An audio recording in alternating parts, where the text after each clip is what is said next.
All right, hi everyone. It is noon, so we will get started with our next presentation.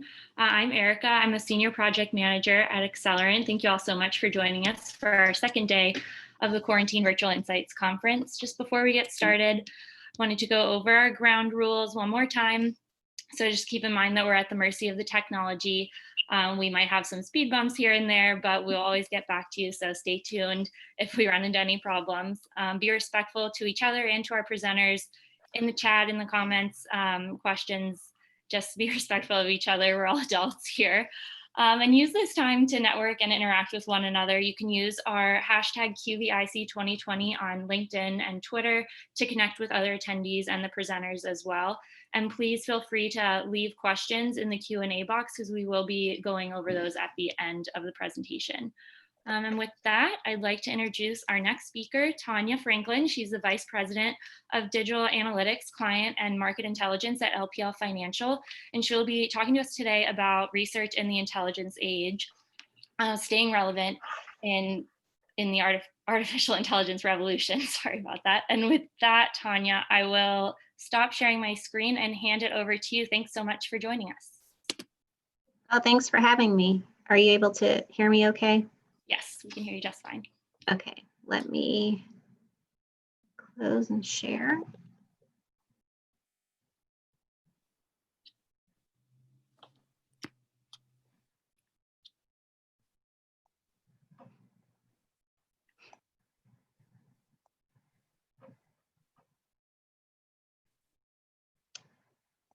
Okay.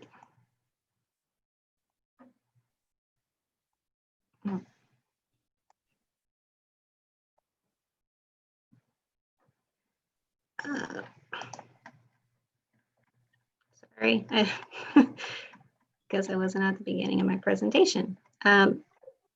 Okay, so thank you guys for taking some time out of your afternoon. I know for those of us on the West or on the East Coast, it's the lunch hour, so appreciate you taking the time. My name is Tanya Franklin. I've been with LPL for a little over 3 years now, 3 years in July. Formerly was at Lowe's here in Charlotte, the Charlotte area for about 10 years. And as was mentioned, I'm going to not talk too much about like research methods, but really when I came to LPL, we are a part of, the Insights team is a part of a larger group that also has data science, applied analytics, business intelligence. We also have data strategy and governance. And so the Insights part of our team is, you know, a little bit of a, an add-on to a lot of this really heavy data focus, intense type of teams. And so just in the last 3 years working within that environment, it's given me, you know, increased appreciation for the data side of things. And we were asked earlier this year to pull this type of content together. And so I'm repurposing some of this a little bit to bring to you today. But the question that was raised was really, you know, as we're looking at the just the evolution of data, and you think about artificial intelligence and machine learning, you know, how, not just how the company needs to ingest that and leverage it to add value, but, you know, even for our insight team, you know, how do we live alongside of something like that? How do we see how just the tools and the modeling around data are evolving? And then you have these traditional research and insights methods sitting alongside of it. So how can they live cohesively? So the bulk of this presentation is going to give you just a journey down that artificial intelligence road to show you, and I'll move over to the agenda here, to show you what type of environment we're in right now. It shouldn't be too much of a surprise for those of you on the call. But then, like, what are the driving forces that are making it happen within artificial intelligence? And then taking a little bit of a side path into just how AI within the computing space has evolved and how it's being manifested today. And then what does that mean for consumer research? Because it, you know, some folks could feel like the two are unrelated. And then I think there's even, you know, conversation out there of, would this totally eclipse consumer research one day? So I just want to show how that doesn't necessarily need to be the case, especially if you address it in a way that's more complementary instead of duplicative. So getting into the intelligent revolution itself, this is a slide that Salesforce presented at one of its conferences, and I thought it was telling because it shows how, when we think about these different industrial revolutions that have happened, especially within the United States, you see how just this exponential growth and development has spurred as a result. It started with the steam engine, and then again when electricity became more prominent and rolled out, and then we went into that third revolution of computing and computational power. Now what they're saying is that we are in this fourth revolution that has to do more with intelligence. So when you think about this intelligence transformation, and it's driven by a lot of the technology that came from the computing revolution, but now there's like these divergence of different forces that are at play, making it into a truly new generation of revolution here within the States and across the world. So what are those drivers that are behind it? This slide, it's a few years old, but it still tells the story. So you can see where you've got three factors that are pretty. Yeah, let me turn this off. Sorry. I don't know if there was a question. I'll pause if there's a question. Otherwise, maybe just mute your line. I hear a little bit of feedback. And you might also hear my dog, so I apologize. We're all dealing with different environments right now. So these different forces have been at play for quite a while, but only recently have they really converged and bolstered themselves into enhancing this artificial intelligence revolution. So you've got processing power. We all know just how the processing speed has been increasing over time. We also know that storage costs are going down. But what you really see is, a much more sharp uptick in the just sheer growth of data. And we're just consumed by it today. And these three things that are at play right now, they really have a lot to do with just what we're capable of using all of this for. So as the costs have come down, as the storage capacities have increased, and then also as the data has become more available, that all leads to us being able to have much more of an environment that can foster this type of artificial intelligence evolution.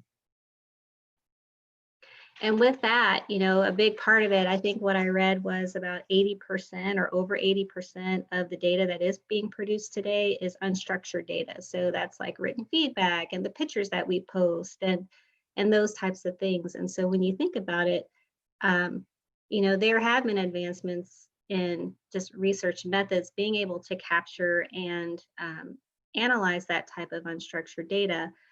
But it's a process, and it can be a very long, arduous process, especially without the benefit of like a machine learning solution or an artificial intelligence solution. So it would be unrealistic for us to think that just traditional research methods alone could keep up with this pace of change within this just exponential growth around data. So with that, what we also showed on that graph was the proliferation of computational power, so just the processing speeds.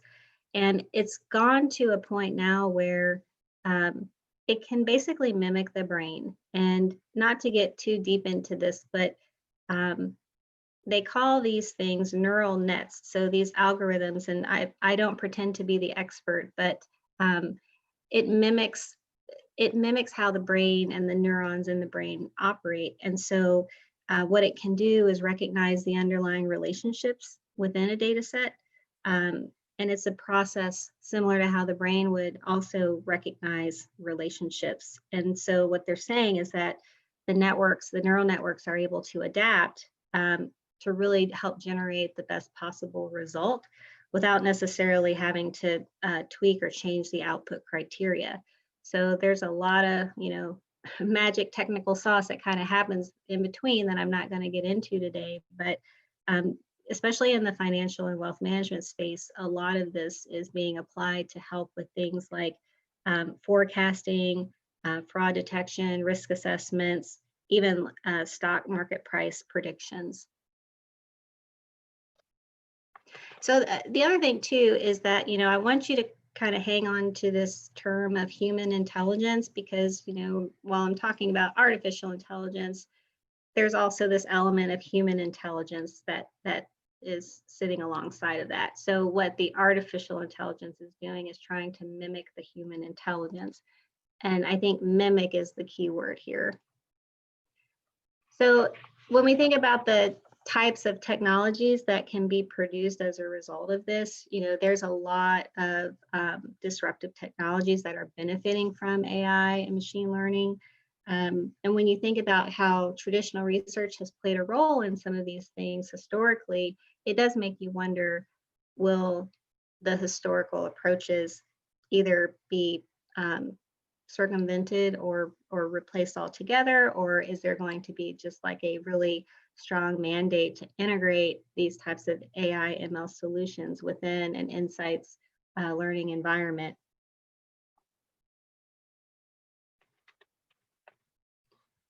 So moving on, and if you have questions, feel free to jump in, but we also have time at the end. But moving on to how this whole area has evolved, I'm gonna take you on a little bit of a historical journey here for a second, and this is that side path that I was telling you about, because I think also embedded here, while I'm talking about how this applies to the insights profession, I think also, especially given the environment in 2020, it was a very interesting learning for me as I was exploring this, just how much diversity of thought. So you think about that human intelligence, just diversity of thought, and just how much diversity and the differing of opinions played a role in how AI evolved to get to where it is today.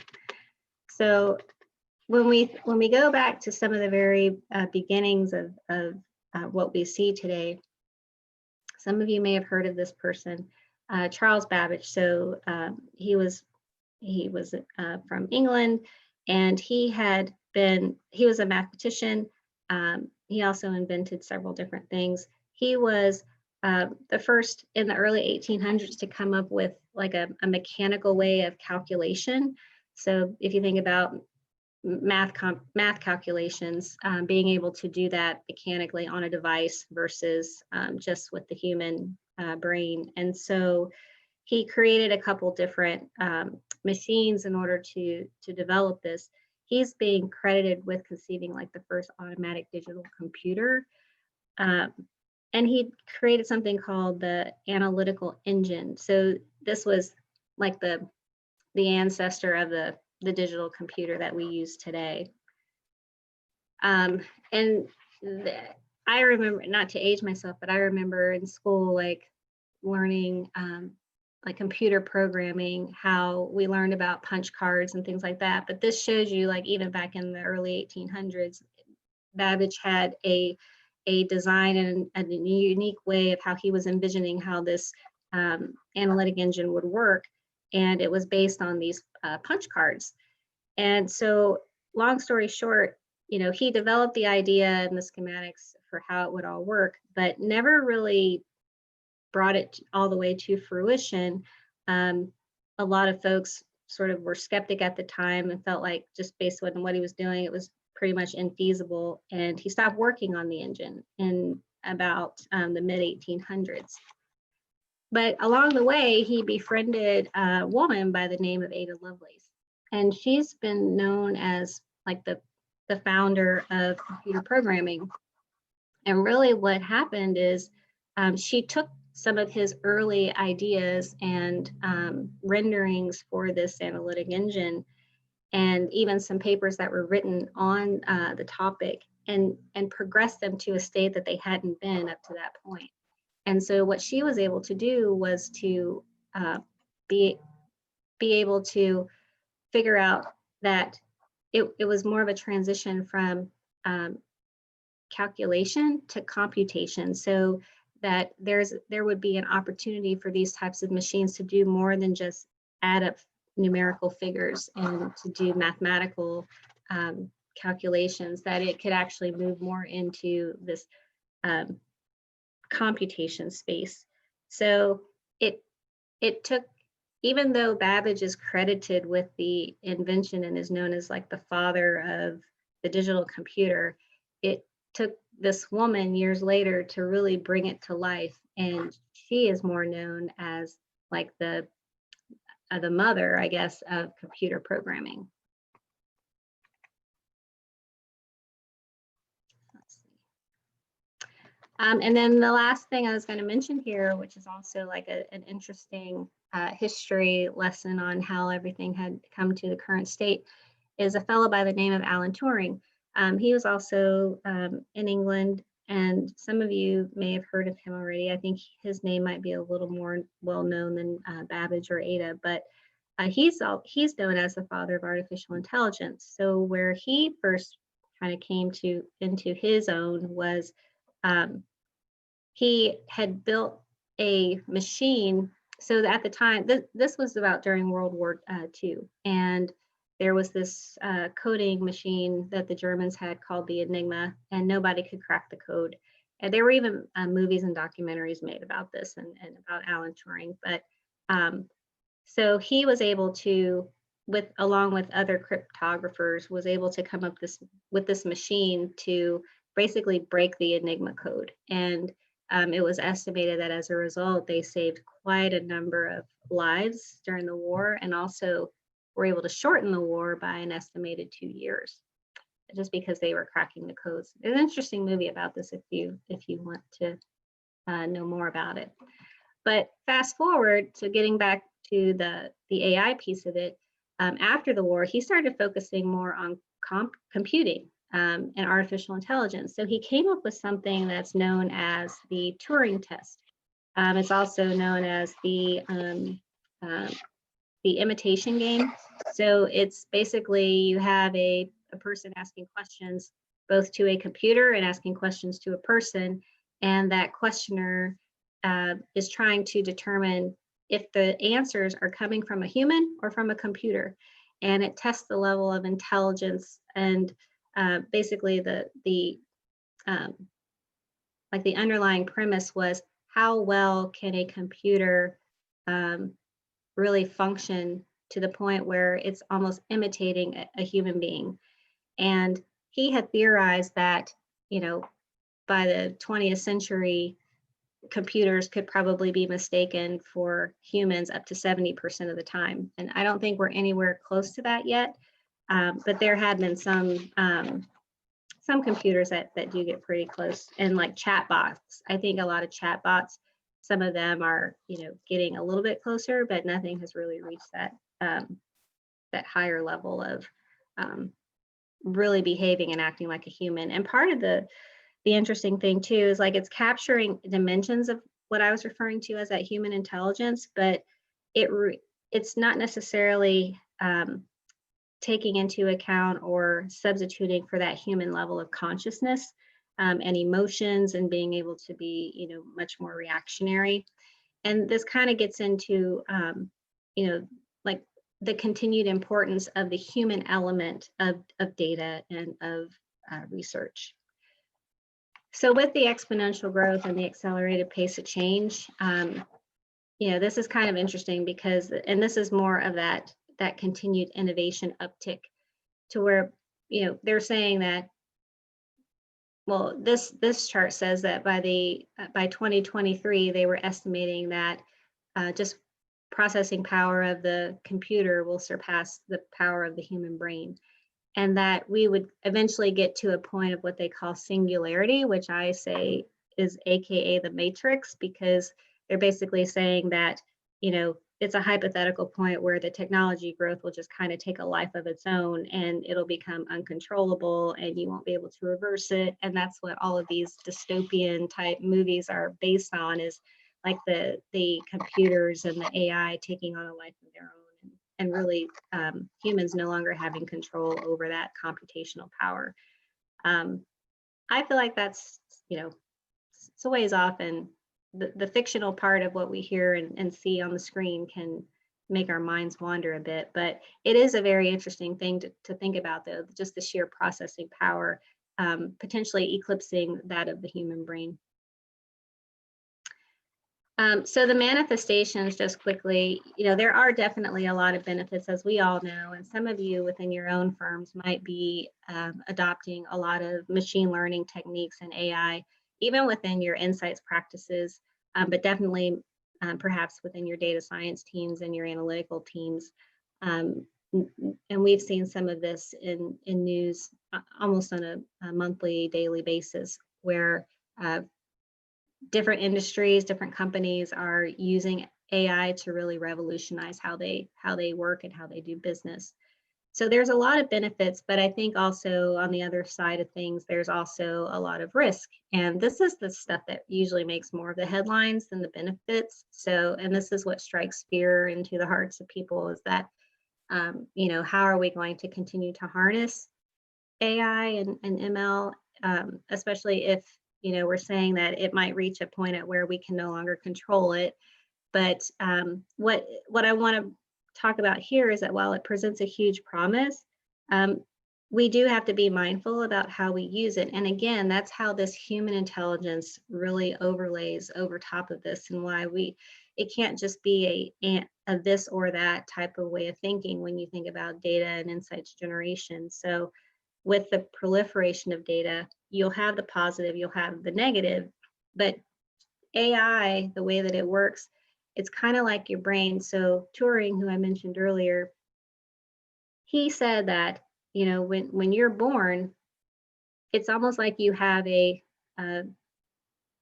like this whole computer in your mind. It just has not been programmed. And so through life, you are programming your mind. And that's the same as it is with artificial intelligence. So you don't just create something and then it knows everything. You have to train it. So it has to have the right type of data coming in order for, and not too biased of data coming in order for it to generate the types of results that are going to be beneficial. If you're having things that are biased going in, then the output is also going to be biased. So you need to train that data, just like how you would need to train a child. So this is a news clip from a few years back. I was just going to play this. Hopefully it comes through. If for some reason you don't hear the audio, just like chime in and let me know, and I'll just stop it and tell you what it's referring to. But this is just a manifestation of some of those watch outs, why we still need that human intelligence portion to help within this AI environment.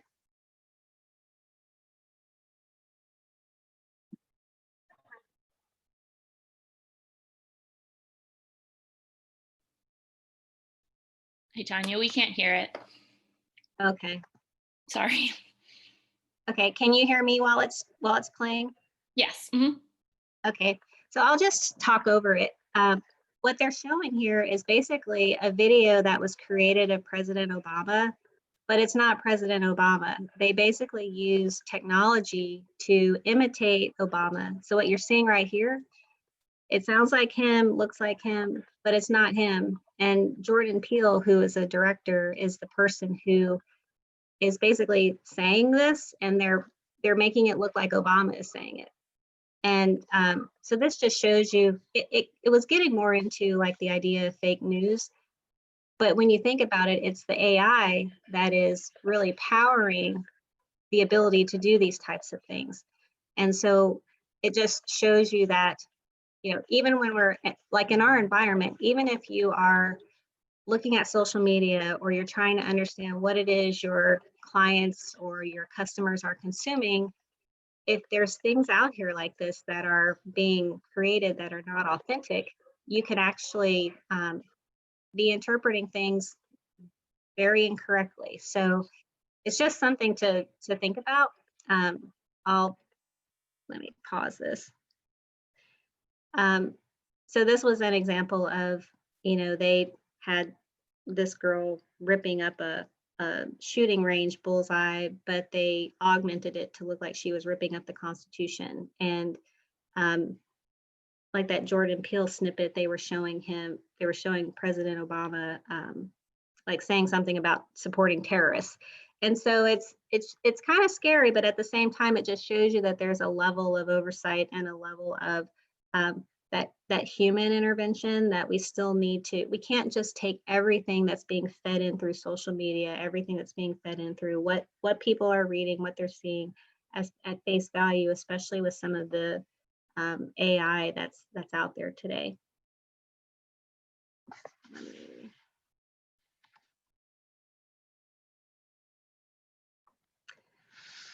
So yeah, I mean, it just kind of sums up that with what do they say, with there's a lot of responsibility with things that are really powerful, and so the way that you treat this, it can be a good thing or it can be a bad thing. So when we think about how we want to move forward, I feel like it's important to continue to note that it's a potentially very useful tool. AI, I shouldn't even say potentially, it is a very useful tool. Companies are using it daily, and but it will continue to require guidance in order to thrive. We shouldn't just assume that it's going to just circumvent the human intelligence piece of it, and that will no longer be relevant. So kind of going back to our history lesson here, I had already mentioned, as far as Ada is concerned, the diversity aspect of it, that, there was a woman that was very instrumental into how computer programming evolved originally. And then with Turing, the interesting note about him is that his sexual identity, he kept a secret back in the 30s and 40s and 50s. It was not very popular if you had a sexual identity that kind of went against the mainstream. And so as a result of that, he actually went through quite a bit of trial and tribulation, was even lost his ability to be on different boards, was basically stripped away of some of his credentials, and that led to him taking his life. And so I only keep this part of the story in here because I think, as I mentioned, that side path conversation, not only is the human intelligence portion of it going to continue to be important, but also within that, the diversity of thought, the diversity of experiences. That's always been something that I try to, as a leader, continue to value. But this is clearly showing you that when you have that diversity of different perspectives and even to the point of different genders, you don't just completely discount that contribution because it's not a mainstream type of a contribution. So I just thought that was very interesting and timely given the environment that we're in 2020. So wrapping it up, as far as implications for consumer and market research, hopefully I was kind of leaving those breadcrumbs along the way about the human intelligence piece. So I feel like in order for this to be something where in our profession we feel like it's a complement, not a threat, there's a couple different things that or a couple different ways in which we should be treating it. One is that we should be looking at it as working alongside and working in harmony with artificial intelligence and machine learning. So AI and human beings, to have that harmonious, collaborative, synergistic relationship, and each of them would basically be augmenting on their strengths. So one way to do this is to embed it within your process today. So to actually take advantage of AI and machine learning within your insights function. The other would be to actually complement it and sit alongside of it. So I was just going to call out a few ways that you would do both.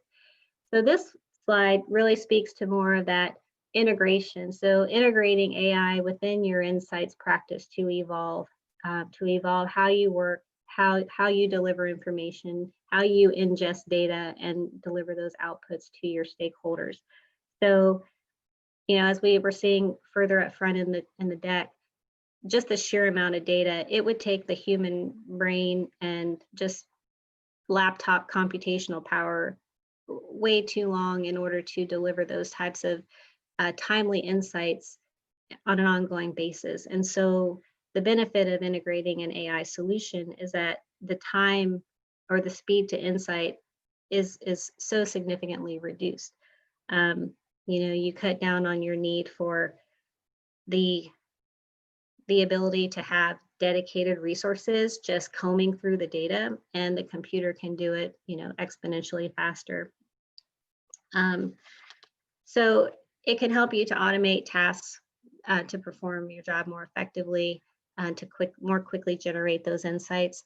And then also, and I didn't really talk much about this, but like the natural language conversations. So a lot of that unstructured data, the ability to use the technology to help pull out those insights a lot faster than what we could do on our own without it.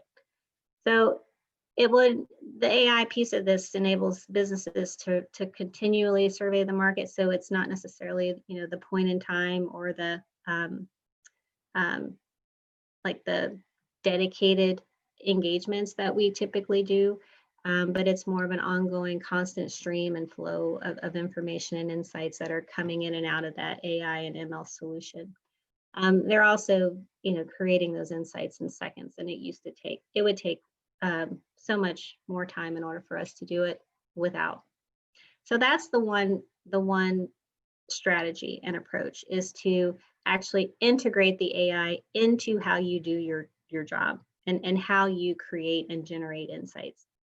The other way is to actually use it to complement what you do. So you're basically enhancing. So, and it's not to say you do one or the other, both of these can exist at the same time, but what this really speaks to more of is leveraging your traditional methods to sit alongside of the AI. So instead of only using AI as a solution, you're actually helping the development and all of the fringe details that go around creating an AI solution or an ML solution. You're helping to refine that with the human intelligence part of what you can bring to the table. So an example that we're in the midst of right now, we're working on a proof of concept related to some artificial intelligence solutions that we're looking at bringing on board within the business. We've been talking with that proof of concept team to really understand, okay, well, what is it that we really even want this thing to do? So to refine the question and to really help prioritize what it is you're trying to solve for, the human intelligence insights part of that can really help to understand that. It's a lot more straightforward if you're doing something like trying to predict stock prices, but if you're trying to predict, like next best action for your advisors, or what the biggest opportunities would be for like content to be provided to your customers, and how that might be received, like those types of things, you might be able to build some foundational insights up front that can help the business prioritize where they should put the AI, where they should invest the time to develop the machine learning and the AI to really enhance the business across the board. So that upfront prioritization is definitely a benefit. Also helping build out the hypotheses. So, this might be more qualitative, to really talk to your customers to understand, okay, if you think about what the AI would bring to the table, hypothesize around, is that something that would benefit your customers, and how would it benefit your customers? So that might be talking with them to say, if we were able to provide you with something like this, how do you feel you might integrate that into your daily life? Or for us as a B2B, it's how would you integrate that in to better serve your customers? The other thing too is to help ensure unbiased inputs. So, if you have a infrastructure where you have a closer relationship with your data science teams, partnering with those teams to understand, okay, well, what are you going to have feeding into your modeling for the the outputs that are going to be predicted. And, even just from a human standpoint, just kind of pressure test those to make sure that you're not feeding in biased data or data that only takes into account like one segment or portion of your customer base. So making sure that it's more of a balanced data set that's feeding into that development. The other thing too is to try and help verify and confirm authenticity. So what we saw with that Obama clip, there's ways that we could go out and from an insights gathering standpoint, understand like how is that information really being received and translated, and is it authentic? So there's some investigative work potentially on the data inputs that are going to be used to build out those models. The thing that we've talked about a lot is filling in unknown data gaps. So if we know that there are different sets of data that we already have access to, what don't we have access to that maybe it would, or we think it would be beneficial to help with the development process of a machine learning or AI solution? Is there a way for the insights teams to help go out and gather that data and feed that in on an ongoing basis? So filling in those data gaps is a potential opportunity.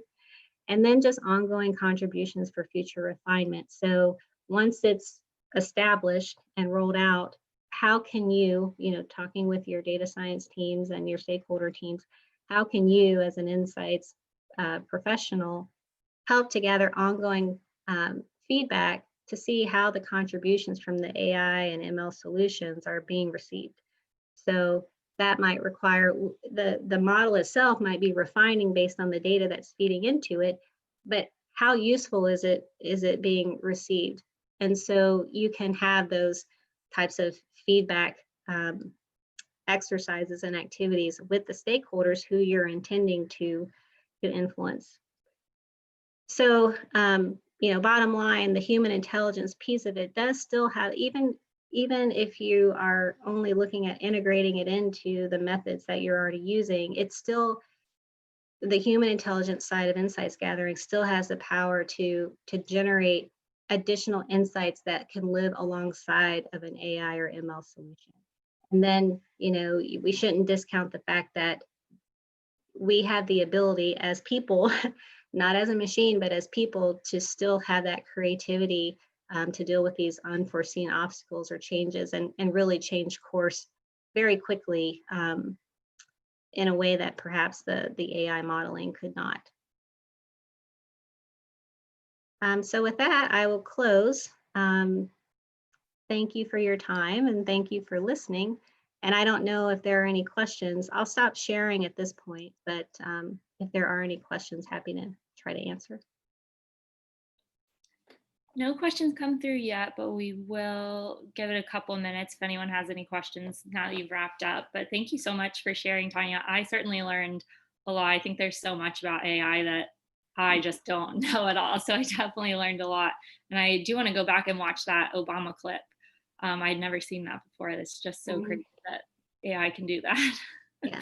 And like I said earlier, I don't pretend to be an expert on this. We have a data science team and they are like rock stars. And we have a real rocket scientist on our team. He literally was a rocket scientist, but it's definitely interesting just trying to better partner and collaborate with that team. You learn so much over time, and it helps you to start thinking and crafting ways and ideas of how you can collaborate, not just sit alongside as a sister team, but really integrate some of the solutions that you're trying to bring to the table. Yeah, definitely. Let's see. No, I'm not seeing any questions come through. So nope. All right, well, we can just give you a few more minutes back in your day then. Thank you so much for joining us, and thanks so much for a great presentation. Sure.